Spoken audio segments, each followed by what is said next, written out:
লেবাননে আপনারা জানেন যে একটি জরুরি অবস্থা তৈরি হয়েছে। সেখানে গত সপ্তাহ থেকে এখন পর্যন্ত ইসরায়েলি হামলায় প্রায় শতাধিক মানুষের প্রাণ গিয়েছে আর 10,000 মানুষ আহত হয়েছেন।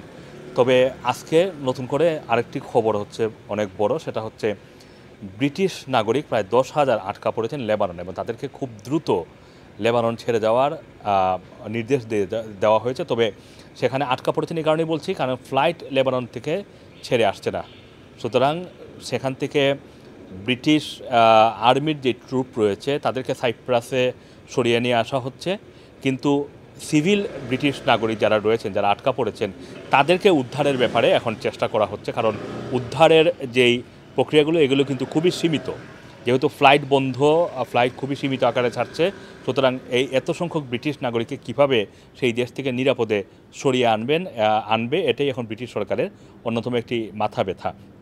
তারা চেষ্টা করছে যে আর্মির ট্রুপকে উদ্ধার করার জন্য যে হেলিকপ্টারগুলো, মানে সেনা হেলিকপ্টারগুলো যেগুলো পাঠানো হয়েছে, সেই হেলিকপ্টার দিয়ে উদ্ধারের প্রক্রিয়া চলছে। তবে সেটা আসলে কতদিন, কত সময়ের মধ্যে এই উদ্ধার কাজ চলবে সেটা নিয়ে একটি আশঙ্কা তৈরি হয়েছে। আর একটা বিষয় হচ্ছে যে এই যতক্ষণ পর্যন্ত এই 10,000 ব্রিটিশ নাগরিককে বের করে আনার প্রক্রিয়া শেষ হবে না, তার আগে সেখানে ইসরায়েলি হামলা আরও কতটুকু ভয়াবহ অবস্থার মধ্যে পৌঁছায় এটিও আশঙ্কা করছে ব্রিটিশ গণমাধ্যমগুলো। আপনারা জানেন যে গত এক সপ্তাহ ধরে সেখানে হিজবুল্লাহর উপরে এক ধরনের হামলা শুরু হয়। প্রথমে মূলত তাদের পেইজার সেটা বিস্ফোরণ দিয়ে এই হামলার সূচনা হয়। এরপরে কিন্তু এয়ার স্ট্রাইক হয় এবং এই এয়ার স্ট্রাইকে শতাধিক মানুষ সেখানে মারা যাওয়ার খবর আমরা পেয়েছি এবং হাজার হাজার মানুষ সেখানে আহত হয়েছেন। ব্রিটিশ সরকার, আপনারা জানেন যে ইসরায়েল মানে লেবার সরকার যখন ক্ষমতায় আসে, তারা কিন্তু ইসরায়েলের বিরুদ্ধে বেশ কিছু গুরুত্বপূর্ণ সিদ্ধান্ত নিয়েছে। এর মধ্যে অন্যতম হচ্ছে যে তাদেরকে মানুষকে মারা হয় এই ধরনের আর্মস তারা বিক্রির ব্যাপারে এক ধরনের নিষেধাজ্ঞা, তারপরে ফিলিস্তিনকে স্বীকৃতি দেওয়ার ব্যাপারে অনেকগুলো গুরুত্বপূর্ণ সিদ্ধান্ত বা সিজফায়ার এই ধরনের অনেকগুলো মানে সিদ্ধান্ত অগ্রগতির দিকে যাচ্ছিল।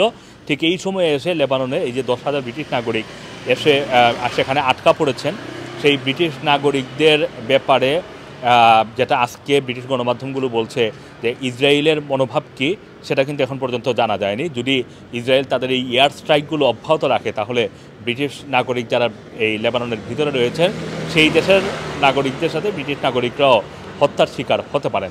এবং এই যে প্রায় শতাধিক মানুষ সেখানে হত্যার শিকার হয়েছেন, 10,000-এরও বেশি মানুষ আহত হয়েছেন গত সপ্তাহে বা গত এক সপ্তাহ জুড়ে, সেখানে কতজন ব্রিটিশ নাগরিক আছেন সেই পরিসংখ্যান কিন্তু এখন পর্যন্ত পাওয়া যায়নি।